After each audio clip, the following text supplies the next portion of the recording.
My stepfamily tried to erase my grandfather's legacy, but they didn't count on me fighting back with everything he taught me. This isn't just about money, it's about loyalty, betrayal, and justice. Subscribe now if you believe family is earned, not just blood. When my grandfather passed away 6 years ago, he left behind 3 things: a prized motorcycle collection he'd poured his soul into, a quiet mountain cabin nestled in the Rockies, and a granddaughter who still misses him every single day. That's me, Ellie, and this is the story of how my own family tried to erase his legacy and steal what was meant for me. Grandpa Ray was a legend in our small Colorado town. He could rebuild an engine blindfolded, and his garage was filled with vintage bikes from every decade. It was his sanctuary, and it became mine too. I was only 10 when I started helping him out there, handing him wrenches, asking questions, soaking in every bit of knowledge like it was gospel. "Keep your eyes open, kiddo," he'd always say. "One day, all of this will be yours." And I believed him. He taught me how to respect the craft, how to listen to the hum of an engine, and how to fix things that others would have thrown away. While other girls were at the mall or glued to TikTok, I was elbow deep in grease, helping him restore a '59 Harley Panhead. Mom never got it. She thought motorcycles were dangerous, messy, a waste of time. After Grandpa died of a stroke at 66, she didn't even wait a full year before marrying Rick, her yoga instructor of all people, who was 10 years younger than her. I was 15 when Rick moved in, bringing along his 12-year-old daughter, Casey. Everything changed overnight. Rick and Mom started redoing the house, ripping out Grandpa's old wood paneling, replacing his leather chairs with sleek modern junk, trying to erase every trace of him. The only 2 places they left untouched were the garage, smells like oil and old metal, Mom would complain, and the mountain cabin. I overheard our family lawyer, Miss Delgado, explaining that Grandpa had locked both assets in a trust. "Nothing gets sold or touched until Ellie turns 24, she told my mom firmly after the funeral. Raymond was very specific. I felt a wave of relief. Grandpa had planned ahead. He'd protected the things we loved. I should have checked the paperwork myself. I should have known better than to blindly trust everything would be handled fairly. But I was 15 and heartbroken. I found comfort in the garage, my hands stained with oil, my mind full of memories. It was my way of staying close to him. Meanwhile, Mom and Rick were busy remaking Casey into some polished, Instagram-ready version of a daughter they always wanted. And that's when things started to unravel.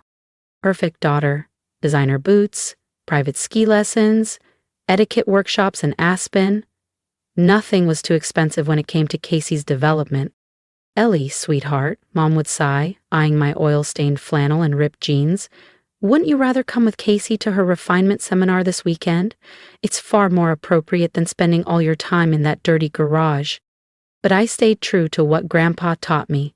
I kept his bikes running, kept his tools neatly lined up on the pegboard, just the way he liked them. The other kids at school thought I was odd, a girl spending hours tuning carburetors and polishing chrome. I didn't care. Every time I got one of Grandpa's old Harleys roaring back to life, I felt like he was still there, giving me a proud nod from across the garage. After high school, I enrolled in a mechanical engineering program at Colorado State. I paid my own way, working evenings and weekends at a local motorcycle shop. Mom and Rick never offered to help with tuition. Their money was going toward Casey's future. But I didn't need their help. I had grit, passion, and Mike, the shop's owner, who quickly saw my potential.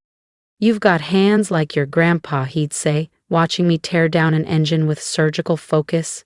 "You don't just fix things, you understand them." I made trips home whenever I could to check on Grandpa's bikes and the cabin. But each time, something felt off. Tools missing from the garage, an old engine block I swore had been there, gone. When I confronted Mom, she brushed it off. "Oh, we just needed to make some space, Ellie. You can't expect everything to stay frozen in time, forever." I should have pushed harder, but between school, work, and life, I let it go. Deep down, I couldn't imagine my own mother going against Grandpa's wishes. Then came the call that changed everything. I was in my final semester when Mom rang, voice practically fizzing with excitement. "Ellie, you'll never guess. Casey's engaged to Jeremy Lancaster, Yes, those Lancasters, from Lancaster Resorts. I offered the usual congratulations, calculating how long I had to stay on the phone. But Mom wasn't done. We're planning the most incredible wedding, she gushed, at the Summit Club, full orchestra, over 400 guests. Of course, it'll be quite the expense, but Rick and I found a way to handle it. Something in her voice made my stomach twist into knots. Mom, what do you mean you figured it out? I asked, trying to keep my voice steady. She paused and I could practically see her rehearsing that sweet but manipulative smile she always used when she wanted something. Well, she began, we've had some interest in the mountain cabin, and since it's just sitting there unused most of the time, you can't sell the cabin, I cut in, heart pounding. Grandpa's will. Oh, that old thing, she said, waving it off like it was a grocery list. Rick had his lawyer look it over. Apparently there was an issue with how it was filed, something about incorrect witnesses or missing notarization. The point is, as Raymond's widow, I have full authority to sell. My breath caught in my throat. And really, Ellie, it's for the best. Casey needs this wedding to cement her place in the Lancaster family. Your grandfather would have understood. The world seemed to shift beneath me.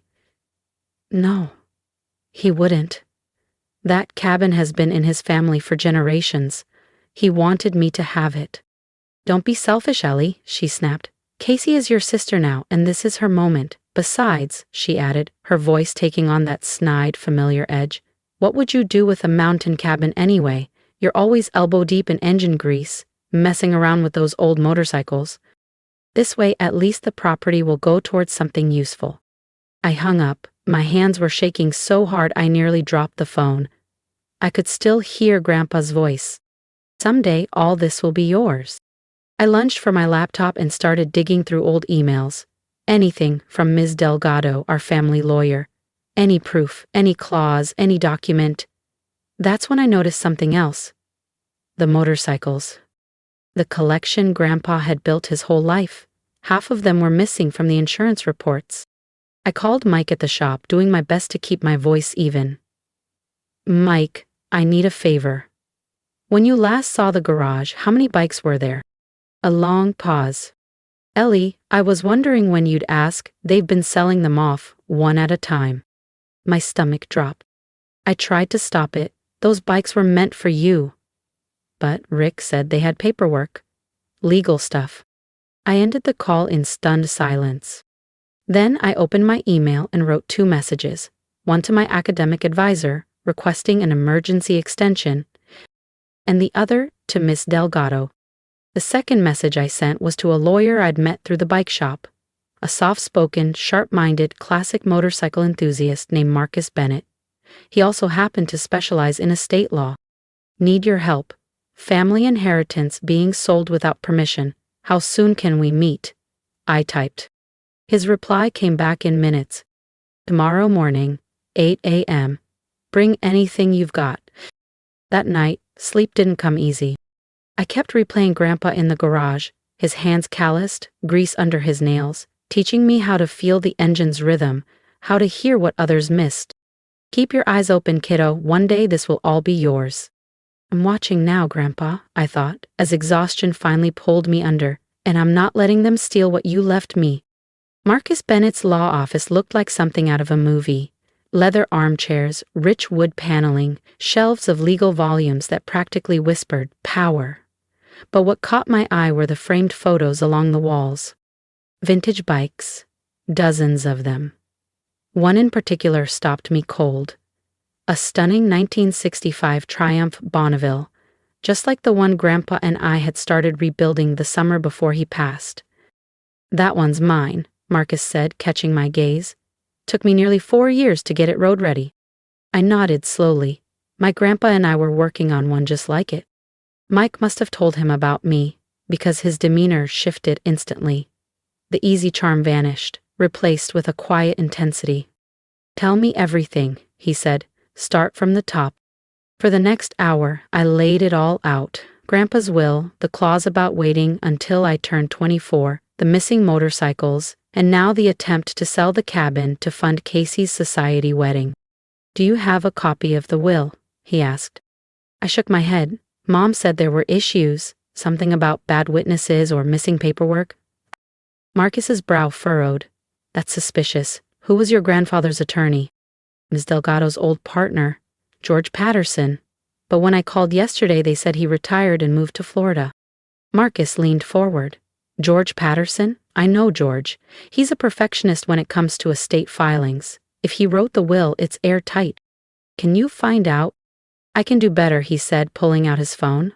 George plays poker with me and Mike twice a month. Let me give him a call. 20 minutes later, Marcus turned to me, jaw tight. Ellie, George never moved to Florida. He's working part-time at his son's firm across town. Someone's been lying to you. And he definitely never told your mother there were issues with the will, Marcus said, eyes narrowed. In fact, he's been trying to reach you for months. Your mom told his office you were studying abroad and couldn't be contacted. My hands curled into fists. They lied about everything.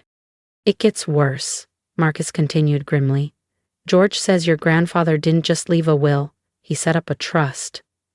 The bikes, the cabin, even the tools in the garage, everything was placed in that trust, with you as the sole beneficiary. My heart thudded. They had no legal right to sell any of it? None, Marcus confirmed. They've been committing fraud every time they sold a motorcycle or auctioned off garage equipment.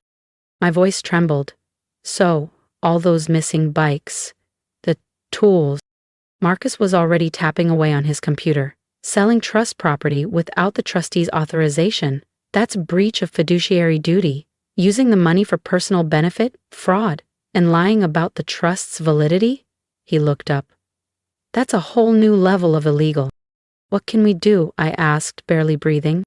First, we gather documentation. Every sale. When it happened, who bought it, how much it sold for. We trace the money. Bank records, transfers. Once we have the full picture, we file for an emergency injunction to stop the cabin sale and launch a recovery suit. I swallowed hard, thinking of Grandpa's garage, the empty spots where bikes once stood. Can we get them back? Some, maybe, he said honestly, if we can track down the buyers and prove they purchased illegally. The others will go after financial restitution, and if the court agrees, punitive damages too. He met my eyes, serious now. Ellie, this won't be easy. They're your family. Are you sure you want to go through with this? I didn't even hesitate. They stopped being family the moment they stole Grandpa's legacy. The following weeks were a blur. Marcus and his team got to work, fast. They traced the sale of 11 of Grandpa's bikes, worth over $800,000. They uncovered garage equipment quietly sold off at estate auctions. Worst of all, the paper trail. Money funneled straight into Mom and Rick's personal accounts. Payments to wedding vendors, Casey's luxury apartment, her brand new Tesla. Meanwhile, I took a leave from my final semester, promising my professors I'd make up the work in summer. This was bigger. This was about Grandpa. This was about justice. And as for the mysterious lawyer who found problems with the trust? Yeah, he didn't exist. They'd gone further than I ever imagined, forging documents, even creating a fake law firm's letterhead, all just to convince me they had the right to sell off everything Grandpa left for me. Ellie, sweetheart. Mom cornered me in the kitchen the next morning, wearing a stiff smile that didn't reach her eyes. About the cabin, I know you're upset, but you have to try to understand. Casey's wedding is important. This is her chance to build the perfect life. Like mine didn't matter. I kept my tone flat, my phone recording quietly in my hoodie pocket. And I guess Grandpa's wishes don't matter either? Your grandfather would have wanted to help his step-granddaughter, she insisted. He was generous like that. I pulled out my phone, not to stop the recording, but to show her a photo I'd taken during my investigation. Oh? Is that why you sold his 1969 Triumph Bonneville to pay for a weekend at Serenity Springs? Her face lost all color. Where did you... I know everything, Mom. Every bike. Every lie. Every deposit into your account. She grabbed my arm, tight. We didn't steal anything. We're your family. We have every right. You might want to let go of me, I said, calm but firm. And you might want to get a real lawyer, for once. That night I heard voices through the wall, arguing. Casey's voice rang sharp. What do you mean the wedding might be canceled? The Lancasters will ruin us. Jeremy's mom already ordered custom ice sculptures. We'll fix it, Rick said, his voice strained. Ellie's just being dramatic. She'll fold.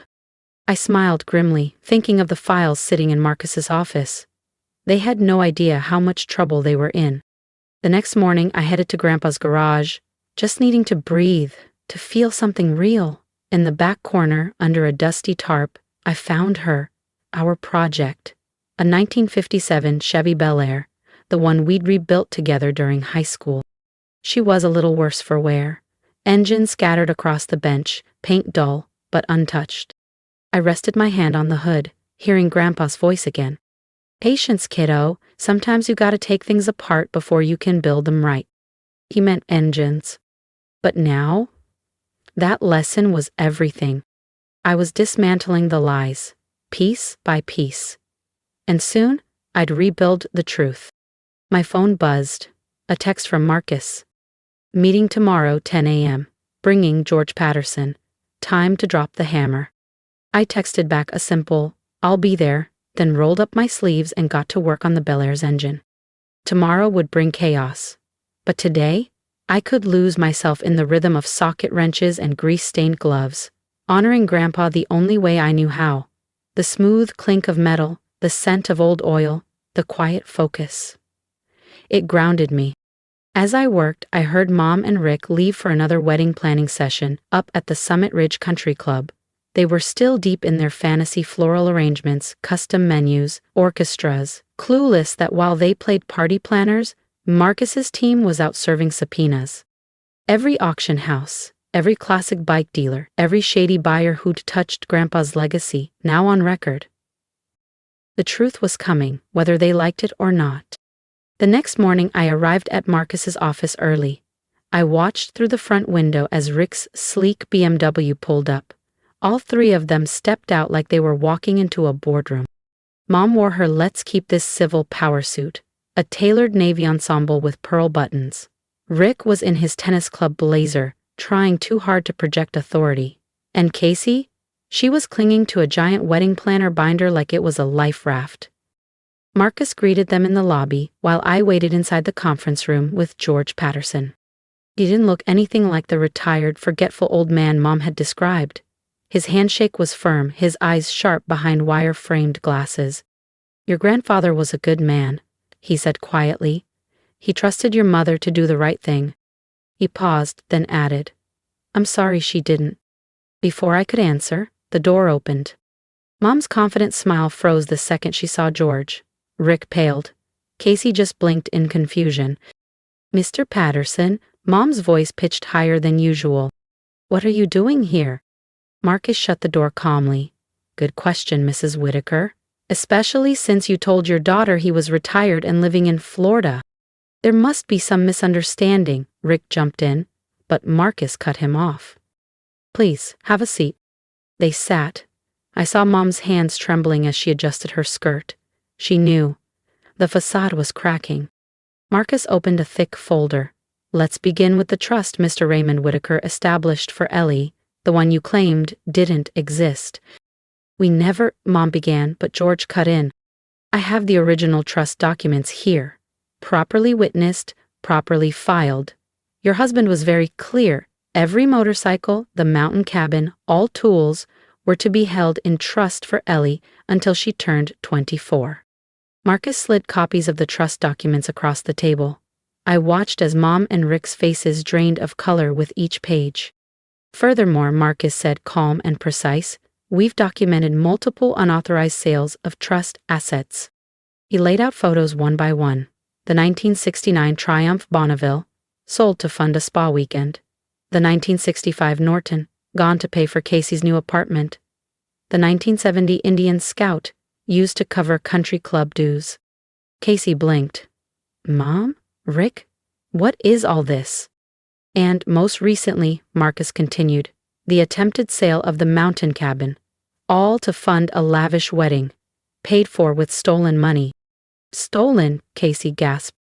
I looked at her, yes. They'd been selling off my inheritance, Grandpa's bikes, his tools, the cabin. None of it belonged to them. Rick slammed his hand on the table. We had every right. The will was invalid. Was it? Marcus raised an eyebrow, sliding forward more documents.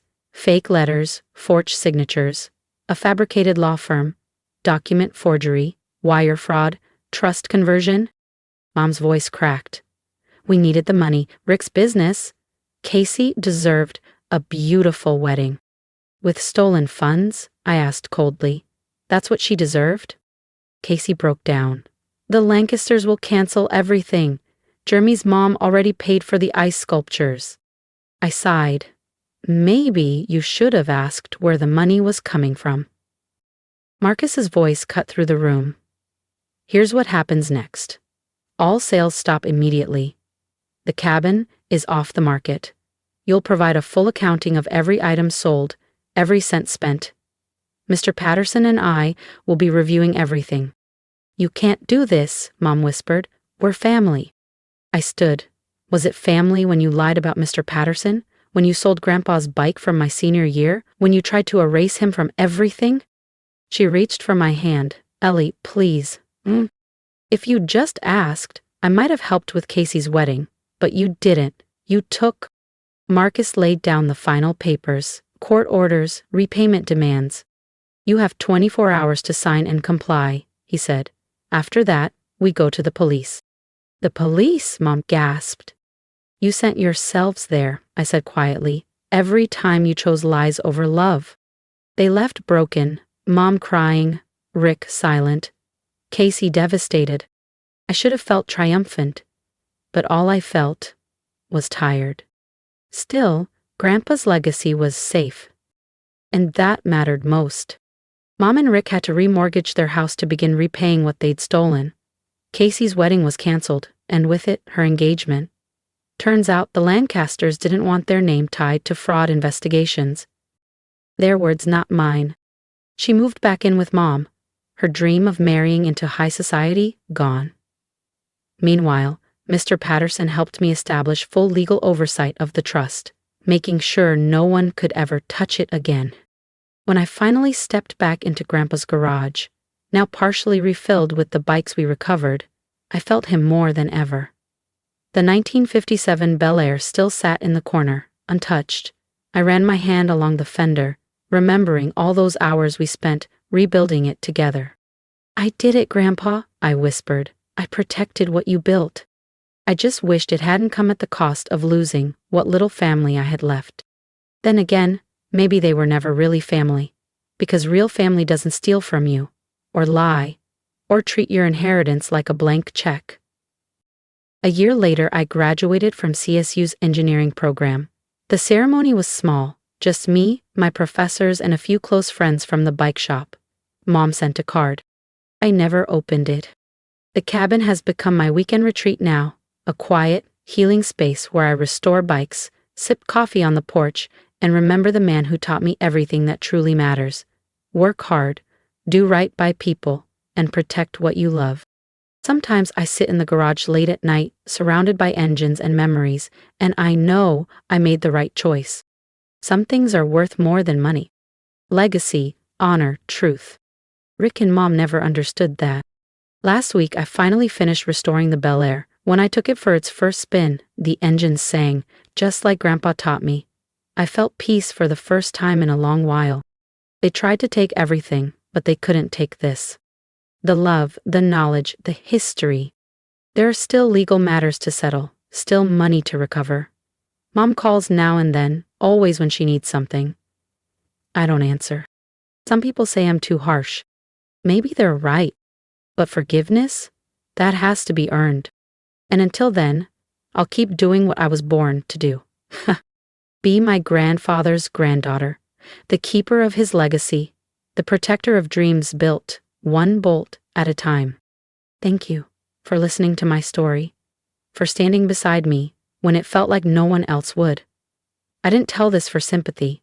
I told it because I know I'm not the only one who's been betrayed by the people who were supposed to protect them. If you've ever been lied to, overlooked, or made to feel like your voice didn't matter, I see you.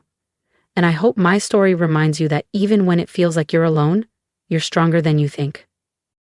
So please leave a comment below. Let me know what you would have done in my shoes. Tell me your story. Or just say hi. I love to hear from people who understand that legacy isn't about money. It's about love, values, and standing up for what's right, no matter how hard it gets. And if you felt something while watching this, if you believe that truth matters, that family should be earned through actions and not just blood, hit that subscribe button. Share this story with someone who needs a reminder that quiet strength can change everything. My advice: don't ignore red flags, even when they come from people you love. Trust your gut. Keep your records, learn your rights, and most of all, don't be afraid to fight for what's yours. Not out of greed, but out of respect for the people who believed in you, even when they're no longer here. I wasn't just protecting motorcycles or a mountain cabin. I was protecting my grandfather's heart, his work, and everything he passed down to me. And in doing that, I found my own strength. So whatever you're facing right now, keep going. Some things are worth the fight. And I promise, you're not alone.